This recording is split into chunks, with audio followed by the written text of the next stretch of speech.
So in those 3 months, I created everything from scratch. So I started with a very tiny idea. I assembled a team. We literally used to have 30 people as crew in our studio. When you're creating something and the momentum catches up, in less time, you can create even more. So that's why I encourage my clients, stop thinking how something will turn up. You don't know. You can't know unless you're actually in the motion and you're creating something. My survival mode and my ego mind was like, you got to do some real work, right? Which is good enough in the eyes of your parents and in the eyes of your society. I am going to create a program for you after talking to you, right? Let's gonna get on a discovery call. I'm going to have a conversation with you, and then I'm going to create a program with you, and I'll tell you the price on that call. I did that. We got on a call. I told her the price. She was like, I'm in. I was like, what? This is good. After the session, I almost felt like I'm flying. And everything looked brighter, quite literally. All my 5 senses, 6 senses were almost as if like you take drugs and you feel good, right? Like I was just boom, lit up. Even at that time, I was trying to please my parents unconsciously. You came to United States, you started your master's, MBA. Is that right? No, master's in entrepreneurship. Oh, I did not know that. Okay. And then you quit. So had you started like your personal development or like self-discovery journey at that point? And why did you quit grad school? I mean, you came here, right? And I see very few people, very few immigrants who come to America and just go back, because America is a dream for people, and for a lot of people, it's their biggest reality that they're living, right? This is something everyone's so proud of, that we live in America. So how did you like say, no, it's not for me? And just like decided to go back? Like how do you even get that confidence that America is not the biggest thing for me? I guess something else was, right? So what was that thing? Okay. So for context, I had given GMAT 6 times, which is not just money investment, it's a lot of time and emotions and energy investment. And I was just not getting the score. And I realized that my mind just doesn't work in this way, that, there's a time limit and I have to function fast. And finally, I got decent enough score.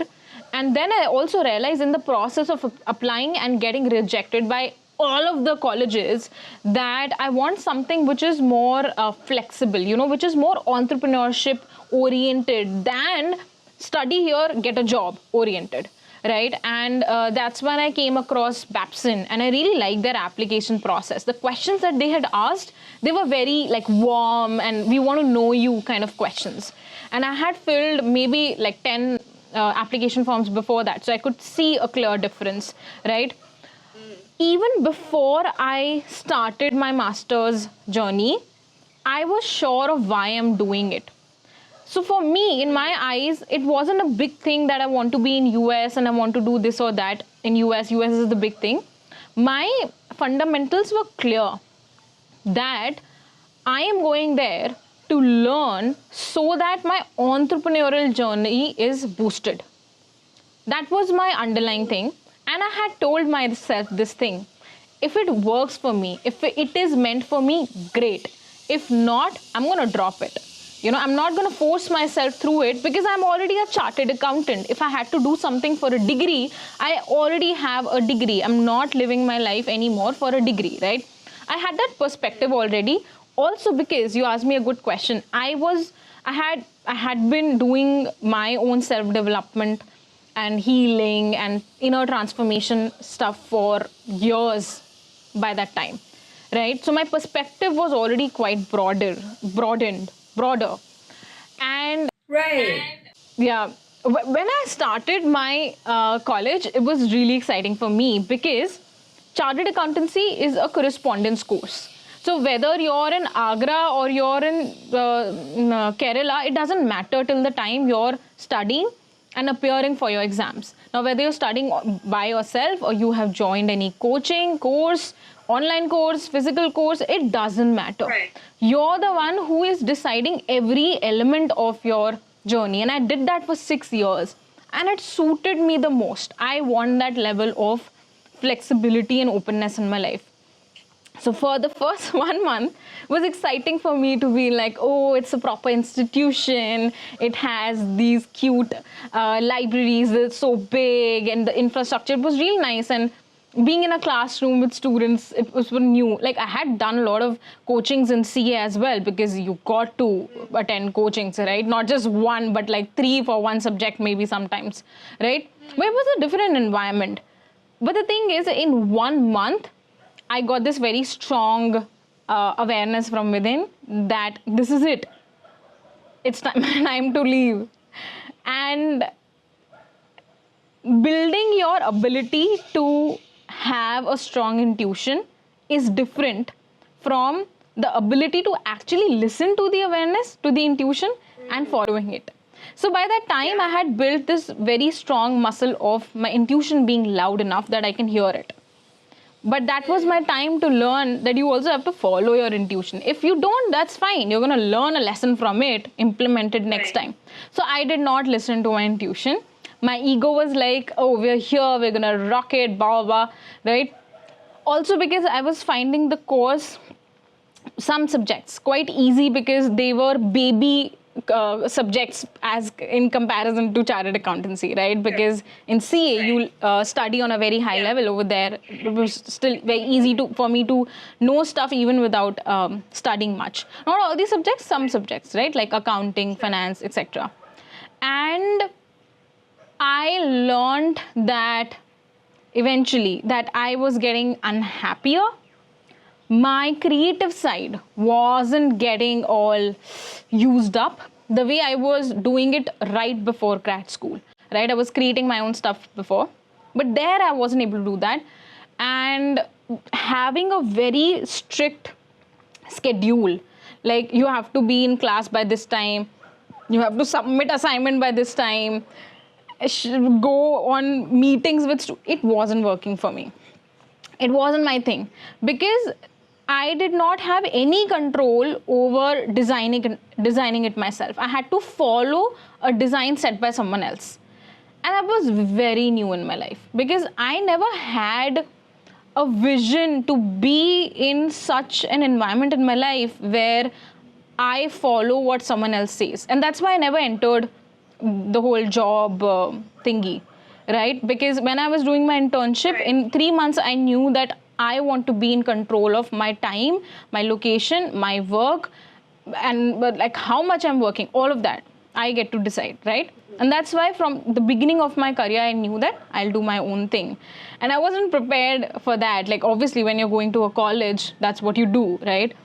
So eventually, and also, I would say, my past wounds showed up when I was in US because it was a completely new environment. So I had a lot of space. There was a lot of newness.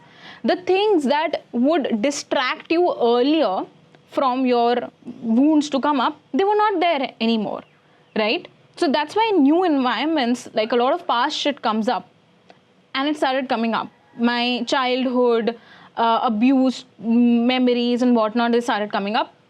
And at that time, I did not have enough support system to regulate that. So all of that combined, I feel like it just got really dark. So much so that it was difficult for me to get out of my bed. So I had a friend who was in healing space. So I had bought some sessions from him. And so on some days, he would give me this task of just getting out of my bed and doing 10 jumping jacks and messaging him when I've done that. That was my state. And in the beginning, I was all booming and beaming with excitement and light and energy.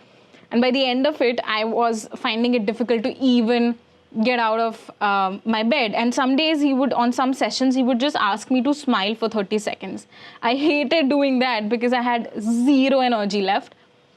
And I had started thinking, and whenever my parents would call, I was crying. And I had started thinking that it's time for me to leave, but the ego would not allow me to do that. And one person that helped me to take that decision was my brother.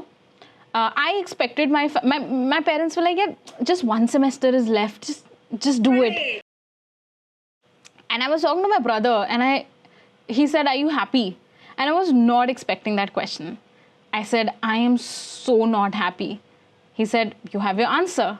I was like, fuck, can it be this easy? Allowing myself to make a choice based on how miserable I am and I can't take it anymore. Can it be this easy? And that was it for me. And the way I quit was very different. I didn't just write a mail to the college that, hey, bye-bye. I created a scenario where there was no other choice but for me to leave. It was not possible for me to continue. So I did not take 2 exams, and my GPA, and it was not possible for me to continue. So it's like, burning your bridges. I burnt my bridges, and you were like, I have decided I'm not gonna stay here, so why put myself through this exam, right? It's so unnecessary, and I'm not gonna put myself under anything that is so unnecessary. And one of my relatives asked me that, do you know what you will do after this, after you quit? I said, no, not at all. So he was like, in that case, you shouldn't quit.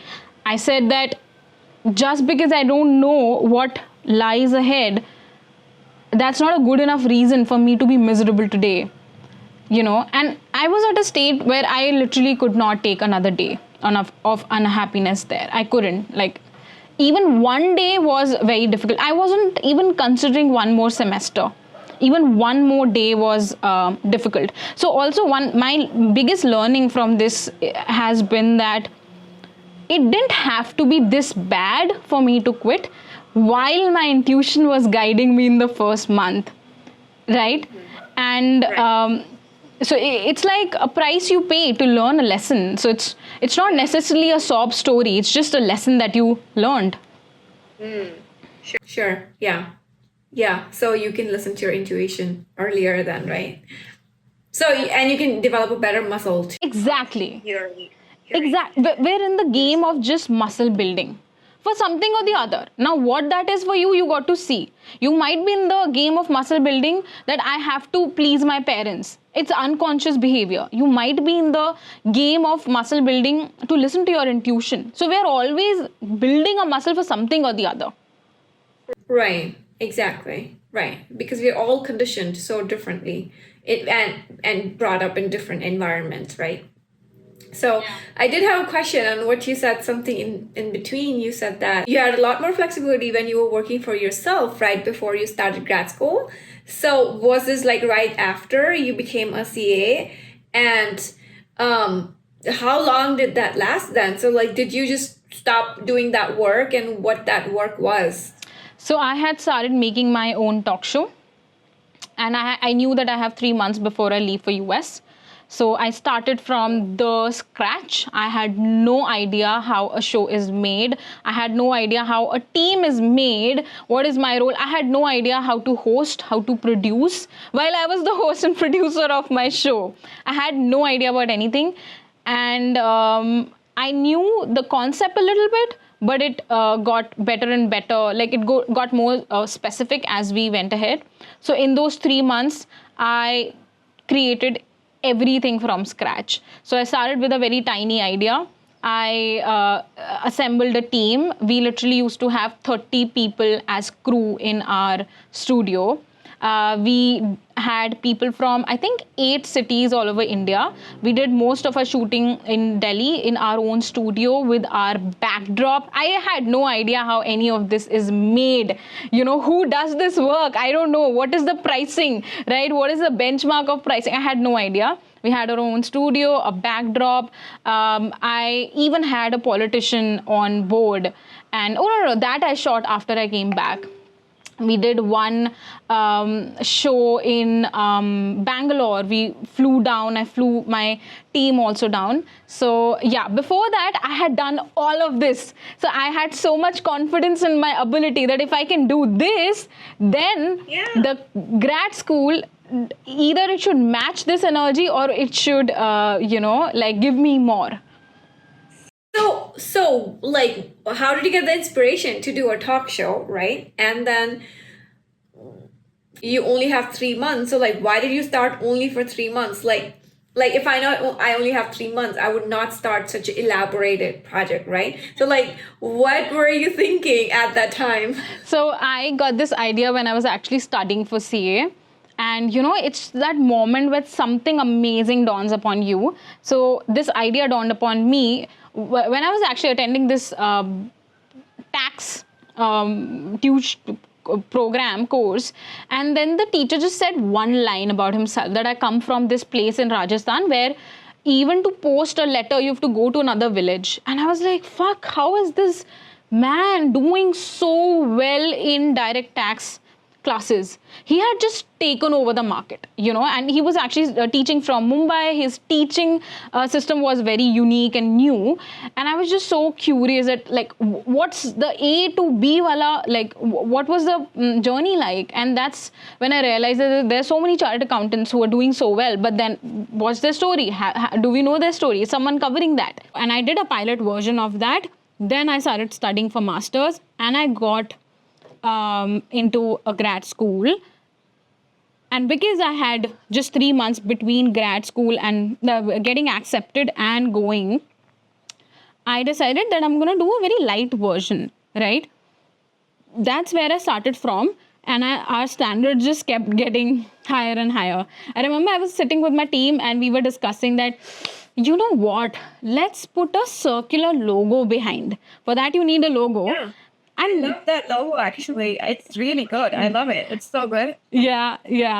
And we decided that, you know what, we're going to change the name. Let's have a new name. So we came up with a new name in that time. Then we decided, let's have a circular logo. And then I was like, you know what, let's have a panel. On that panel, we have a circular logo. And I was thinking, you know what, let's just have more panels around it so that it, combines everything together. And then I shared this idea with a set production guy, and his designer.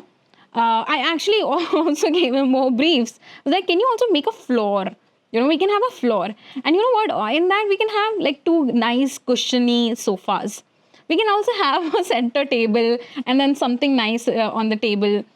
It just kept getting more and more elaborate. So when I had started, I didn't know that we'll get this elaborate, but it's like, when you're creating something and the momentum catches up, in less time, you can create even more, right? So that's why I encourage my clients, stop thinking how something will turn up. You don't know. You can't know unless you're actually in the motion and you're creating something. And from there, we just kept getting more and more elaborate. We had different sections of an interview. We had those placards and different games we used to make for every single interview. We had a green room where we would invite our guests. The guest is sitting there, and then the guest would come up to a studio and they would be like, whoa, it's such a beautiful studio. It was a gorgeous studio. I still have so many questions. Like, how did you finance it? And you said you have a team of 30 people. So first of all, things are not supposed to be expensive. If you don't have a budget, you can still make things happen, especially in a country like India. And I think budget creativity can like happen anywhere, but especially in a country like India, you don't necessarily have to spend a lot. You just got to have a vision that I want something that makes the speaker feel like, whoa. Just this touch of getting some really nice snacks, very different sort of snacks and drinks for the speaker, and giving it to them, whether they eat it or not, just giving it to them, that used to enhance their experience. Having one team member over there just to talk to them and then just like interact and warm them up before they are even getting into the studio, Just this touch. Did it cost me a lot? Not at all. When my director used to say that, what, we can bring snacks from this 5-star hotel, which is right opposite our studio. So it would be easier to bring. I was like, whoa, it will be expensive. And then she just shared the cost sheet. I was like, what? In 1,000 rupees, you can get all of this? I didn't know that. In just 1,500 rupees.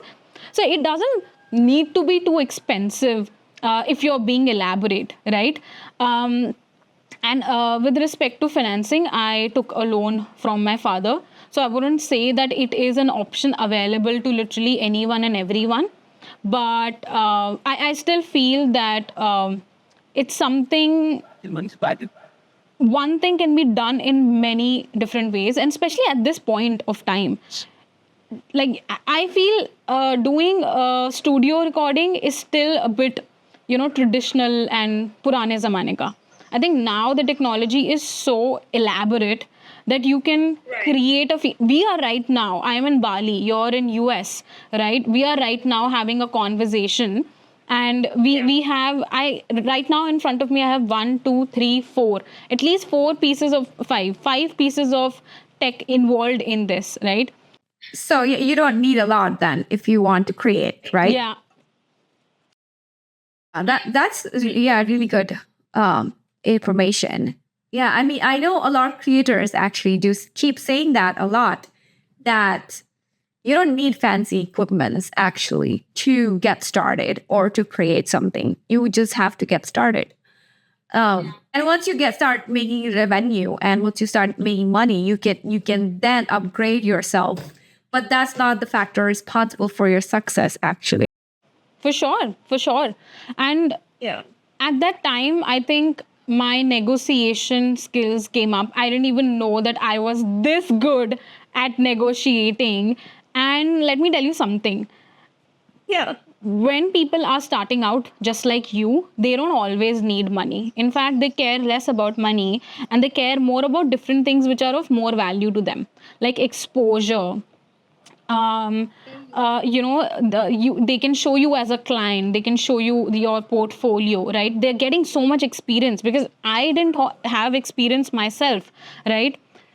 So yeah, it didn't take as much money as you would think to create such a big thing, because I knew that I am super restrictive on my pocket. So I can't just be like, oh yeah, take this money, because I didn't even know that what the revenue would look like, right? So yeah, I got very creative with getting amazing stuff at cheap prices by realizing what else they need. And in fact, for a few months, I was in talks with TV channels, and I wanted to put my show on a TV channel.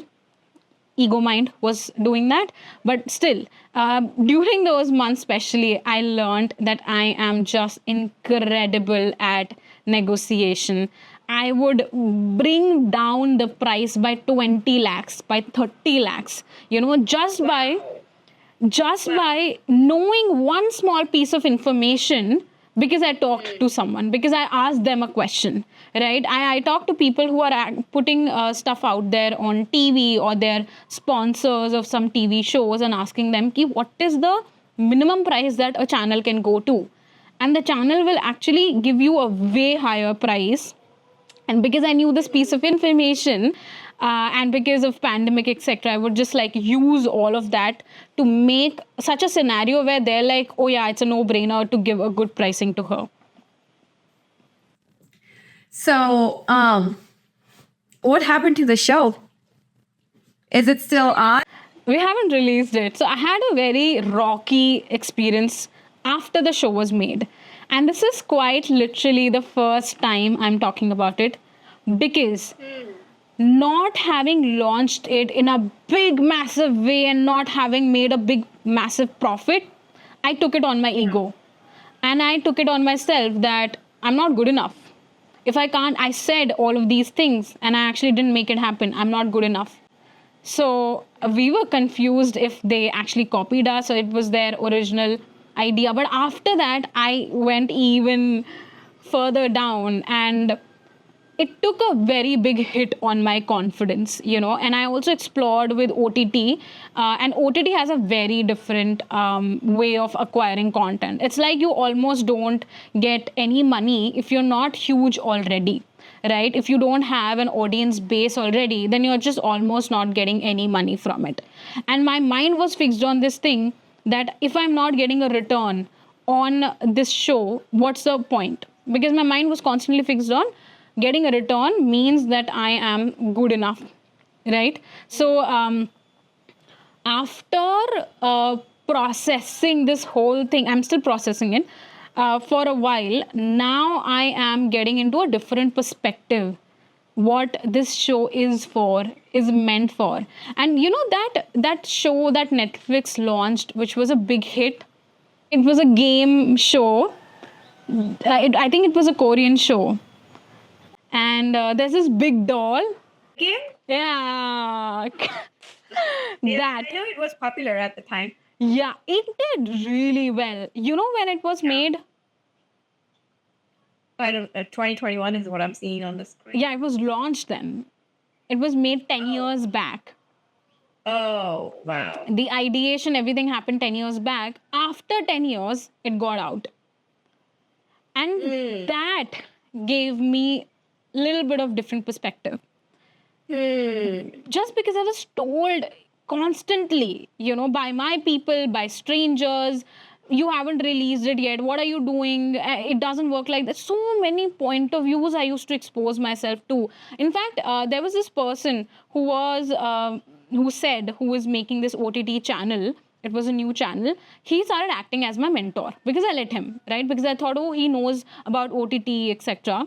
And he used to put these things in my head that, what, your show is not that good enough. The way you ask questions is not good. You know what? One of your speakers also said that it's not a good enough show. Now, all of this that I told you, that, big set, this, that, blah, blah, it all started diminishing because gaslighting or whatever you call it, he started to make me believe that everything that I've done so far is all crap. And eventually he asked me, hey, you can actually put your show on our OTT channel, but we won't pay you, because it's not great. And that's when I realized that, this is what he was doing. This was his intention. And that also took a very, very big hit on my confidence. And I went from being this, creative energy, let's do this, let's do that, and actually making it happen, to being the biggest doubter that I could have been on my own ability. So yeah, I lost all hope for my show, and we didn't release it. And I also knew when I started making the show, I knew it's not my passion. Like, I was very much aware that it's not my passion. It is meant to be channelized through me. 10 episodes, boom, that's it. We actually made 11 episodes. We interviewed Suresh Prabhuji when I came from US. It was incredible. You made 10 episodes? You were able to make it then? You made 11 episodes. So you have shot 11 different or 10 different CAs and one politician. Yeah. He's also chartered. Who is also a chartered accountant. So you have shot 11 different. Oh, I did not. Oh, well, I did not know that. That is so cool. That is so cool. You've just not released it then. Are going to, for sure. And now, that's because, great. And in this stage, I know I'll do it in a way that comes from my heart. It's not ego-based. It's not based on if you do it this way, you're worthy. If you do it this way, the world will clap for you that, you're such an awesome person. No, I'm not doing it for the applause. I'm not doing it for the tags and the awards, for none of that, for no validation. When it's coming from validation, it sucks the life out of you. And because I've experienced it, I know how non-juicy it is. Yeah. So I know that you had you started like your, I don't know, like your therapy or like coaching at the time. Had you started working on your coaching when you were making your talk show, right? Because I know you and I talk a lot about beliefs, and I guess after listening to your story, that if that guy was able to influence you and change your beliefs, I guess I'm wondering, like, where were you on your internal belief system, right? That in your internal compass, that I'm not, it's whatever he's saying is not going to affect me, because you were so excited about your show. And um, if you were like as strong as you are, as I know you right now, you are like crazy strong and nothing external actually affects you. So where were you on your journey at that point? So, I had started working on myself when I was 19. So that's almost more than 10 years back. So at that time as well, I was in some or the other process of working on myself. And your beliefs don't change overnight, whether it's in positive direction or negative direction, right? So from like really believing in myself and being this creative energy to becoming a self-doubter, it took some time, right? It took me paying enough attention to the pessimism enough for long enough that I got into that state. So I was aware that something just feels icky, and even right now I can feel how I was feeling then, right? Something just felt icky. But then, we tell ourselves that this is how it's supposed to be. So mold yourself according to how it is supposed to be, or else you won't survive. Forget about thriving, you won't even survive. So it was more from the survival mode. Creating the show was from this thriving creative zone. But then now you have to get real, you have to go out in the world and you have to sell, and money doesn't come from your imaginary feel good thought process, right? Like you have to obey to the rules of the world to make money. Then I had gotten into that state. And I would say, like, even now, there are moments of me getting impacted by the external. It's way less. It's very rare. And in fact, I love it when that happens, because that gives me some more platform to, take a further leap. But at that time, my awareness level was way lower, right? And I used to get on calls with people to help them out. Like, we can give it a name of coaching or whatever. Just do perspective shifts for people, right? I was anyway doing that, but I didn't. You were doing that at that time as well. But not as work. It's like someone messaged me that, hey, I read your post about how you were depressed then and now you're doing so well. I'm going through this thing. Can I get on a call with you? I just want some help. Just that. So I used to get on call with literally strangers or even people I sort of knew. I used to do that. But my survival mode and my ego mind was like, you got to do some real work, right? Which is good enough in the eyes of your parents and in the eyes of your society. So when I came back from US, I did one more show and then the pandemic hit. And at that time, I did not know what I want to do with my life. So I was researching a lot on different business ideas, thinking more from the perspective of what is scalable, what gives more returns, what gives more profit, which can be expanded all over India. Now the question of what do I like, what are my values, what is my passion, what doesn't feel like work but it's work, they didn't exist, right? So I was making business reports for different business ideas. I used to discuss them with my father. Arey, isko itna karenge to itna profit aa jayega, things like that. For me to eventually be like, nothing is sticking, literally nothing is sticking. And I was in the process, facilitating people and in a way coaching them. And I got this message on Instagram saying that, like, again, she was asking a question. And I said, you know what? For this to actually make an impact on your life, this chat is not going to work. Let me tell you that. Right. Because I've been chatting and talking to people for free for so long. This chat won't make any impact on your life. It will give you a feel good feeling for a very little while. You'll come back to square one and you're going to ask me the same questions again. So if you want to do it properly, I am going to create a program for you after talking to you. Right? Let's gonna get on a discovery call. I'm going to have a conversation with you. And then I'm going to create a program with you and I'll tell you the price on that call. I did that. We got on a call. I told her the price. She was like, I'm in. I was like, what? This is good.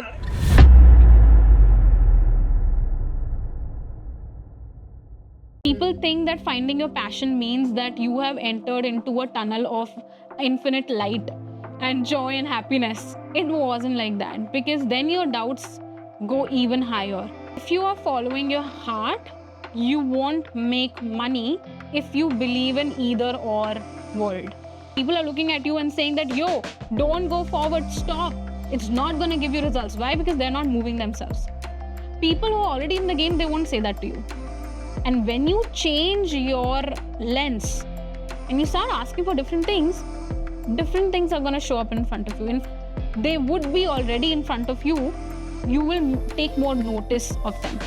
Parents, their expectations of me, my perception of those expectations.